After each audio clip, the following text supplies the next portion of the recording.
এইমাত্র TikToker Prince মামুনের ফাঁসি হয়ে গেল। আমার ভিতরে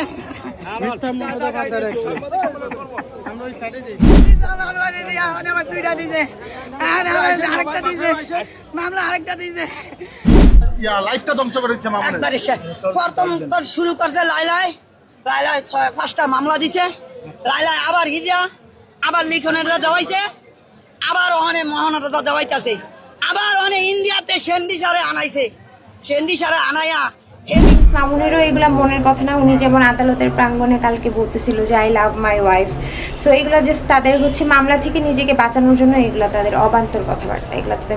আপু তুমি মামুনকে জামিন করে নিয়ে আসো, তোমার কাছে ভালো হবে। আমি আসলে কেন জামিন করব বলেন, আমি তো আর ওর আমি কোনোভাবে রিলেটেড না ওর সাথে। প্রচুর ঘৃণা করে আমাকে নিয়ে, অনেক আজে বাজে কথা বলে, সে তার ফ্যামিলি আমাকে নিয়ে প্রচুর আজে বাজে কথা বলে। তার ইতিমধ্যে শোনা যাচ্ছে আদালত থেকে টিকটকার প্রিন্স মামুনের ফাঁসির রায় দিয়েছে।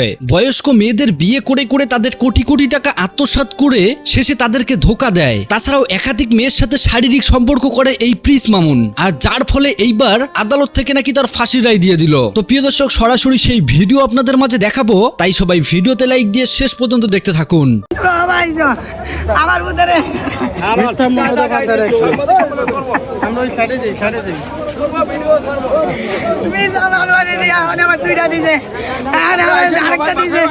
মামলা আরেকটা দিছে, এটাও মহানা দিছে, এটাও মহানা দিছে, আবার আরেকটা মামলায় আবার ইয়া করে লাইছে, আরেকটা মামলায় ওরা আবার এটা আবার গ্রেপ্তার করে লাইছে। আগের মামলাটা জামিনে যাইতো না, আবার কি মামলা আবার কি মামলা দিছে এটা বলতে বুঝতারি নাই। আগের মামলাটা জামিনে যাইতো গা, এখন আবার আরেকটা যে মামলা দিছে সেই মামলাটা আবার গ্রেপ্তার করছে।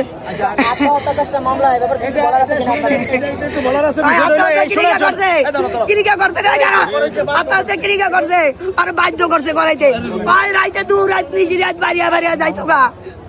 সহ্য কোনো পুরুষে সহ্য করতে পারে? ঘরের বউ যদি ঘরের বাইরে জায়গা তখন জিততে আত্মহত্যা করতে গেছে, মানে আত্মহত্যা দরকার ইয়া করে নাই, হয়তো আত্মহত্যা করতে গেছে এই কারণে ওরে বাধ্য করছে গো বাবা, ওরে বাধ্য করছে আত্মহত্যা করতে। ঘটনা বুধবার দিন রাত্রে সবাই রাজ্য বাড়িয়ে গেছে, আবার হেদিন গো রাইতে বাড়িয়ে গেছে গিয়া লিখনের লগে এই মামলায় যাবি নেওয়ার কথা ছিল, সবকিছু ছিল আজকে। ফিরে আবার ওই যে আরেকটা মামলা যে দিছে সেই মামলায় আবার অ্যারেস্ট করছে। আচ্ছা, মানে ফিরে আরেকটা মামলা দেওয়ার কারণে ওই মামলারও জামিন হয় নাই, অ্যারেস্ট করছে। মানে আবার 12:30 বাজে উঠাইবো, উঠাইলে বোঝা যাবে কি হবে। আবার 12:30টার সময় উঠাবে, হ্যাঁ আবার 12:30টায় উঠাইবো। বুধবার দিন রাত্রে সবাই কি পাবেন আপনার কি মনে হয়? জানি না, আল্লাহ পাক জানে, সব হইছে আল্লাহর কাছে, সবকিছু নিয়ামত। আমারে তো মানুষে অনেকে কয় মাই কান্তাছে, আরে মা তোরও একদিন মা হবি, তখন বুঝতে পারবি যে কেমন লাগে সন্তানের জন্য। যেই মায় 10 মাস 10 দিন বেডর আহে, যদি সন্তান বুড়ো হয়ে যায় মার কাছে কলজা শোনাই দেয়। আর মারে আর মায় কোনোদিন কয় চাউলে ছাড়ে না খুদ, মায় ছাড়ে না ফুত, মায় কখনো ফুত ছাড়ে না। আজকে বলার লিগে আমি কান্দি, তোরা এটা লিয়া মজা করস, তোরা এটা লিয়া সবকিছু করস। আবার আরেকটা কথা, লিখনের আমি কামড় দিছি, হেডার লিগা আমি কেন কামড় দিছি, কি কারণে কামড় দিছি? ওই আমার বাসায় রাইতে 3টা বাজে গেছি লিগা, আমি তো দাও না যদি ঘুমাইতাম, কোনো আইনে কোনো আদালতে আমরা কি ঠেকাইতে পারতো না। ওই আমার চুল বেড়া ধরছে, আমার 3 জন মাইসে নিজে বেলা দিছে, এই কারণে আমি ওরে কামড় মারছি। আমার বউ সাক্ষী দেয় আমি ওরে কামড় দিছি, ও স্বামীরে কামড় দিয়া স্বামীরে মারিয়া লাইছে খামছায়া, স্বামীরে মারছে, স্বামীরে আদালতে দিছে, স্বামীর লিগা মামলা করছে, স্বামীর লিগা মোহাম্মদ করছে, হেডের লিগা জ্বলে না, জ্বলে লিখনের লিগা। লিখনি কে তোর? লিখনে তো কার কেমন তারা ভাই? তোর ভাই আছে না? তোর ভাই আছে না? তোর মার বেটার ভাই হয়েছে এটা ভাই। আর যেটি আশেপাশে তুমি যেটি ভাই আইব এটি ভাই না, এটি ভাই নামে কলঙ্ক, বুঝছো? আমার পোলাটারে এই যে একের পর এক মামলা দিয়ে মানে লাইফটা ধ্বংস করে দিচ্ছে মামলা। একবারে প্রথম তোর শুরু করছে লাইলাই 5টা মামলা দিছে, লাইলাই আবার হিজা আবার লিখনের দেওয়াইছে, আবার ওখানে মহানতা দেওয়াইতেছে, আবার ওখানে ইন্ডিয়াতে সেন্ডি সারে আনাইছে, সেন্ডি সারে আনাইয়া হেয়ারে দিয়া আবার ওখানে বাজে কথা কইতাছে। এতদিন করাইছে ইকরারে দিয়া, ইকরারটা বন্ধ হয়েছে, ওখানে আবার শুরু করছে সেন্ডি সার। কি পাইছস? কি মগের মূল্য পাইছ? মহাগারি মূল্য পাওয়া যায়। তোমরা যে মিডিয়ায় আসতে আসো, কেউ তো প্রতিবাদ করতে আসো না। তোমরাও তো গিয়া মিডিয়ার সেন্ডি সার লইছ, ইন্টারভিউ নিয়া তোমরা কি এটার প্রতিবাদ করছো? করো নয়। তোমরা কেন মিডিয়ার আমার কাছে আসো? আর কি দরকারে আসো? যদি আমাকে কোনো উপকারে না আসে, কোনো কাজেই না আসে, আমার যদি কোনো উপকারে তোমাকে আসে, তোমাকে আমি একবার না 1000 বার করে ইন্টারভিউ দিব, কোনো সমস্যা নাই। আমি তো তোমাকে তো টাকাও চাই না, পয়সাও চাই না, কিছুই চাই না। তাহলে তোমরা আমারে কেন সহযোগিতা করতেছো না? কি কারণে সহযোগিতা করতেছো না? আমি ইচ্ছা করলে তো লিখনের নামে লিখনের আন ভরিয়া তুই দিতাম, কিন্তু করছি, সব করছি। এখন আমি কয়টা নিয়ে দৌড়ামু? আমার নিজের ডালে দৌড়ামু না আমার ফুলারে তুলে দৌড়ামু? আমার ফুতারে আগে বার করি, তারপরে দেখবো মজা খেলা কেড়ে কয়। লিখন গতকালকে বাড়িতে সেন্ডি স্যার পাশে বসে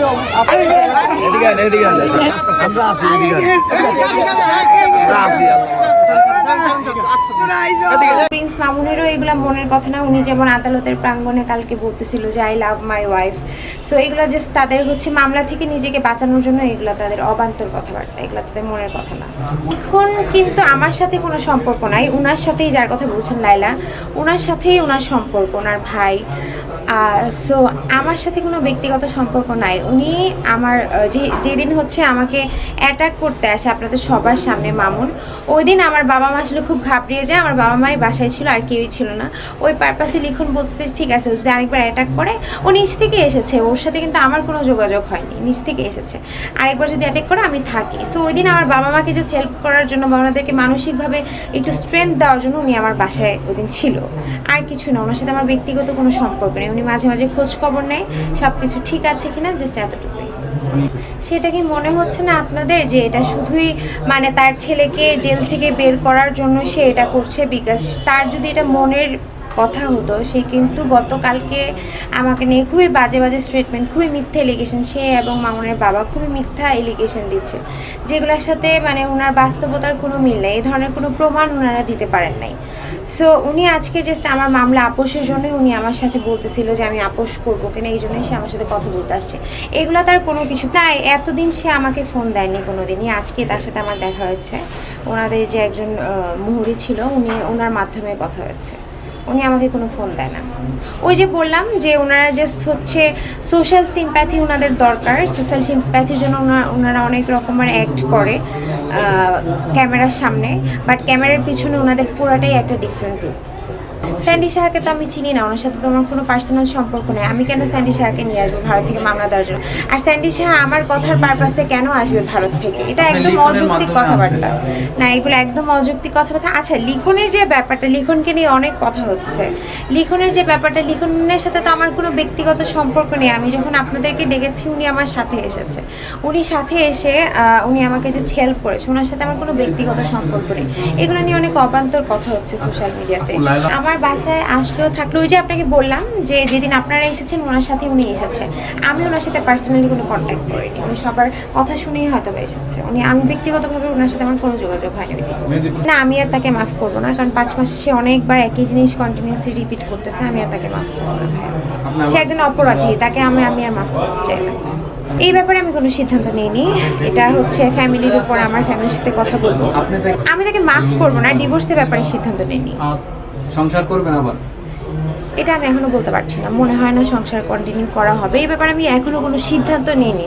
মনে একটা মানুষের সাথে এতদিন থেকেছি, অবশ্যই তার প্রতি একটা সফট কর্নার কাজ করে, কিন্তু সে যেহেতু অপরাধী, তার অপরাধের দিকটাও তো আমার দেখতে হবে। আমি যদি এখন তাকে বারবার অপরাধটা তাকে প্রশ্রয় দিই, সে আরেকটা মেয়ের সাথে আমার পরবর্তীতে যার সাথে সে সংসার করবে, সে সেম জিনিসটা রিপিট করবে। তো আমি চাই না আমার মতো আরেকটা মেয়ের এই ধরনের। টেকনিকে থাকার জন্য কি আমি নিজে মায়ের খাবো? আমার মারামারিগুলো তো মিথ্যা না। না, মামুনের ট্রেন্ডিংয়ে থাকার জন্য কি আমি মায়ের খাবো? মানে আমি ফার্স্ট অফ অল আমি কোনো কন্টেন্ট ক্রিয়েটার না। আমি শুরু থেকেই মামুনকে চেয়েছিলাম যে আমাকে যাতে হাইড করে আমি থাকি, বিকজ আমি সোশ্যাল মিডিয়াতে আমি কোনো কাজ করতাম না, আমি যখন মডেলিং করতাম প্রফেশনালি, আমি একজন ফ্যাশন মডেল ছিলাম। সো ওই পারপাসে আমি হচ্ছে যখন বিয়ে করি, আমি একটু বিয়ে ব্যাপারটাকে, আমার পারিবারিক ব্যাপারটাকে একটু ব্যক্তিগতভাবেই রাখতে চেয়েছিলাম, আমি সোশ্যাল মিডিয়াতে আসতে চাইনি। সো ভিউ কামানোর জন্য এই ধরনের কিছু আমার কোনো পার্সোনাল ইন্টেনশন নেই। ভিউ কামানোর জন্য লাইভে কি আমি মার খাবো? ভাইয়া, মারামারি যেগুলো হয়েছে ওগুলো তার ফেক না, আপনাদের সামনেই হয়েছে। সো এটাই। ভিউর জন্য এটা আমার কোনো কিছু না। মামলা তোলার ব্যাপারে আমরা কোনো সিদ্ধান্ত নেইনি, মামলা তুলবো না। আর হচ্ছে ওর সাথে মিউচুয়াল করার ব্যাপারে ওই যে আমি বললাম আমার পরিবারের সাথে কথা বলে আমার সিদ্ধান্ত নিব, এই ব্যাপারে আমি এখনো কোনো সিদ্ধান্ত নিইনি। বাট মামলা হচ্ছে একটা অপরাধীকে শাস্তি দেওয়া, যেহেতু সে আমার সাথে ফিজিক্যাল অ্যাসল্ট করেই যাচ্ছে কন্টিনিউয়াসলি, এটা শাস্তি তো সে পাবে, এটা শাস্তি আমি চাই উনি পাক। আমাকে ডেকেছিল ওনার যে আমার আর ওনার যে মিউচুয়াল পরিচিত ফ্রেন্ড সার্কেল আছে ওনার মাধ্যমে উনি আমাকে একটা বাসায় ডেকেছিল। ডাকার পরে উনি আমার সাথে খুব কনভিন্সিং কথাই বললো, কনভিন্সিং কথা বলে সে তার বাসায় নিয়ে গেল। বাসায় নিয়ে যাওয়ার পরে সে আর একই ধরনের দাবি সে করে যাচ্ছে যে সে দোকান করতে চায় যমুনা ফিউচার পার্কে। সে আমাকে দোকানের জন্য প্রেশার দিতে দিতে এক কথা দুই কথা তার সাথে আমার ঝগড়া হয়, সে তারপর আমার গায়ে হাত তুলে আবার। সো এই মানুষটাকে আমি কখনোই মাফ করতে পারি না ভাইয়া। এত কিছু করার পরে আপনাদেরকে ডাকলাম, ওনার নামে মামলা হলো, এরপরে উনি কোনো কিছুতেই থামতেছে না। সো আমি ওনার ব্যাপারে আসলে নিজেই অনেক মানে ফিল করছি না আর কি। আমি মামুনের বাবা হিসেবে না, মামুন যদি প্রকৃতই অপরাধী হয়ে থাকে তাহলে আমি বাবা হিসাবে হই, আঙ্কেল হিসাবে হই, আব্বা হিসাবে হই, যাই হই, সেই শাস্তি এটা সবাই পাক। যে অপরাধীর শাস্তি হোক। আমি তো আইনের পক্ষে, আমি আইনের বিরোধিতা করছি না এখানে, আমি আইনের পক্ষে কথা বলছি এবং আইনের পক্ষে আমি আছি। এবং বাসা তো লোক আছে আর সাক্ষী সব প্রমাণ আছে, আপনারাও সাংবাদিক ভাইয়েরা থাকেন, এটা জিজ্ঞাসা করবেন। এটা দেখা যায় সার্টিফিকেট নয়, সে মামলা দেখা করে করে যে সাংবাদিকও দেখায়, এটা তার আগেই দাগ, এটা তার মোবাইল দিতে সে নিজে পাড়ি দিয়েছে। আর মামুনের মোবাইলগুলো আইফোনগুলো ভেঙে চুরে শেষ, এবং কোনো কথাতে মামুনের কথা শুনে যাই বিদায় ঘটনাতে করছে। এবং পুলিশ গিয়া ওর মা আসলো, ওর মারে ফোন করে কইলাম, ওর মারে আগেও ফোন দিয়েছি, যদি ওর মায় আসতো আমার বাসায় বা আমারে ডাকতো তাইলে এই স্বামী স্ত্রীর এই বিবাদগুলো বা টুকিটাকি সমস্যাগুলা আমি সমাধান করে লাইতে পারতাম ওর মার লোক আলাপ করিয়া। ওর মা একটা শক্তি, আমি একটা শক্তি, দুইটা শক্তি একখানে হলে তো ওরা পাঁচজনে আমাদের আর কিছু হইতো না।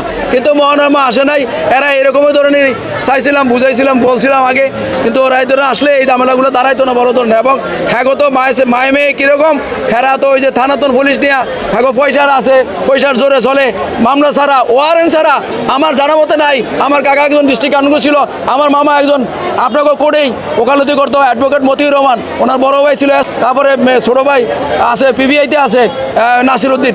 যাই হোক, কিন্তু অনেক সময় বসে থাকতো ওনার কাছে, কোনো আইন নাই যে অ্যারেস্ট করার, কোনো জিডি কোনো একটা ওয়ারেন্ট নাই কোর্টের, কোনো একটা থানার একটা ওয়ারেন্ট নাই বা একটা কেস নাই যা ওকে গিয়া হাসপাতালের কথা বলে, চিকিৎসার কথা বলে দোনোজনে নিচে, কেউ একটু কমফোর্টেবল বেশি লোক, কিন্তু নিচে চাইছে এই যে বউ বাইরে গেলে এলাকা হয়তো এর জন্য বউর ভিডিওটা দেখানোর জন্য যাতে তাড়াতাড়ি আসুক বা এবার বইটা দেখলে বা কিছু এই জন্য।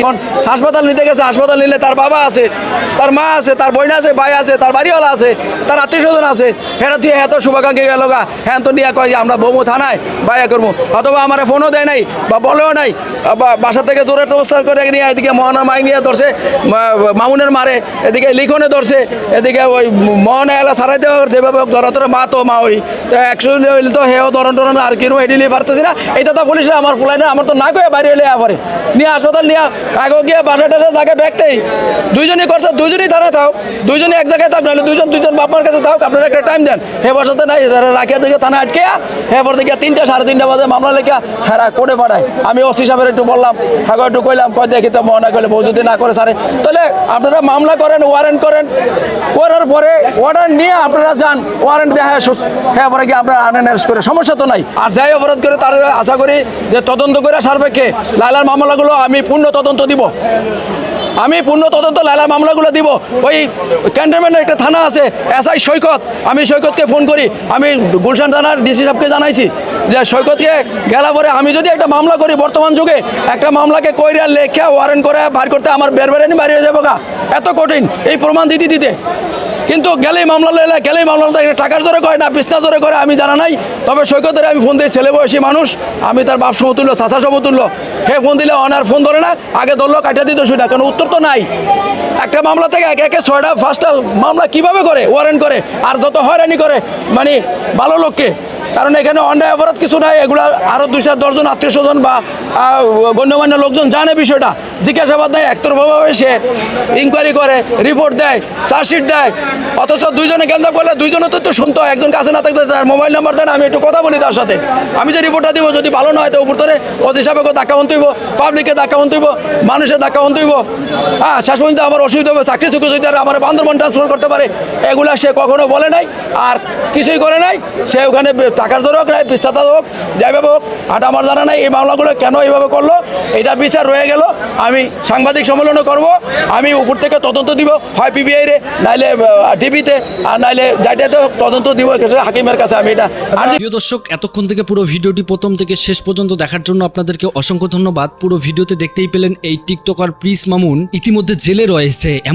এমনকি তার যে কাজকর্ম, একাধিক মেয়ের সাথে সম্পর্ক, ঘরে স্ত্রী থাকা সত্ত্বেও মেয়েদের সাথে নানা কাজে জড়িত এই প্রিন্স মামুনের, যার ফলে এইবার প্রিন্স মামুন আর কোনো মতেই রক্ষা পেল না, সারা বছর জেলেই থাকতে হবে এমনটা শোনা যাচ্ছে। তবে ইতিমধ্যে প্রিন্স মামুনের বাবা মা কেঁদে কেঁদে কি বলেছে তা আপনারা শুনতেই পেলেন। অন্যদিকে এইবার মোহনাও ছাড়বে না। তাছাড়াও তার পাশাপাশি লায়লা আবার মামুনের বিরুদ্ধে একের পর এক মামলা করে যাচ্ছে তার সমস্ত কাজকর্মের উপর। তো দর্শক, আমি আর বেশি কিছু বললাম না, পুরো ভিডিও দেখার পর আপনাদের মতামত কি? টিকটকার মামুন কি আদৌ জেল থেকে ছাড়া পাবে নাকি সারা জীবন জেলেই থাকবে? এ বিষয় নিয়ে আপনাদের মতামত জানাবেন। আল্লাহ হাফেজ।